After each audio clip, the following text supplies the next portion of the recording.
આજરોજ હળિયાદ ખાતે ગઢડા ઉમરાળા વલ્લભીપુર વિધાનસભાના વિસ્તારના ધારાસભ્ય શ્રી મહંત શંભુબાપુ ટુંડિયા દ્વારા નૂતન વર્ષ આત્મીય સ્નેહમિલન સમારોહ યોજાયો। નવા વર્ષે નવા વિચારો સાથે હળિયાદ ખાતે નવી ઉર્જા તથા નવા સંકલ્પ સાથે ગઢડા ઉમરાળા વલ્લભીપુર વિધાનસભા પરિવારનો નૂતન વર્ષ આત્મીય સ્નેહમિલન સમારોહ યોજાયો, જેમાં ઉર્જાવાન સાથીઓ અને દેવતુલ્ય કાર્યકર્તાઓને નૂતન વર્ષની શુભેચ્છાનું આદાન પ્રદાન કર્યું।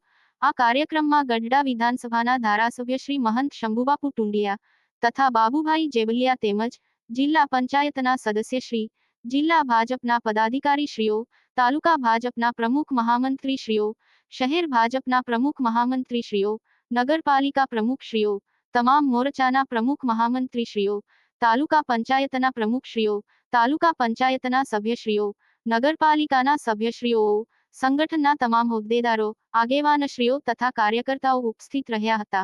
કેમેરામેન વિનુભાઈ પરમાર સાથે ભવદીપ ઠાકર, દિવ્ય સર્જન ન્યૂઝ અમરેલી।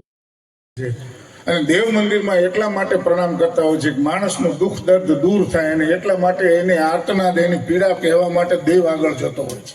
કયા ખેડૂતનું ઘર એવું છે કે જેના ઘરે 4 વ્હીલ ન હોય, 2 વ્હીલ ન હોય? જણ એટલા 2 વ્હીલ છે।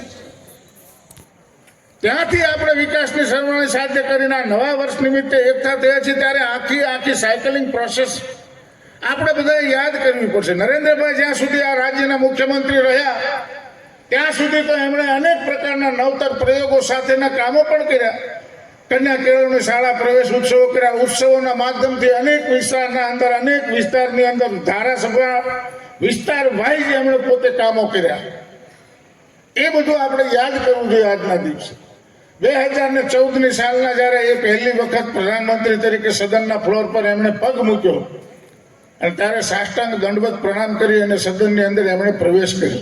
જાહેર મંચ પરથી આપણા રાજ્યના માન્ય મુખ્યમંત્રી આદરણીય ભૂપેન્દ્રભાઈ પટેલનો હૃદયપૂર્વક આભાર વ્યક્ત કરવો પડે કે જ્યારે મેં પત્રો લખ્યા છે ત્યારે એમણે મારો એક પણ રોડ ના મંજૂર કર્યો હોય એવું ક્યારેય ઘટના બની નથી। એ રાહત સાથે કે તમે લાવો રોડના વિકાસના કામો લાવો, હું આપવા માટે બેઠો છું।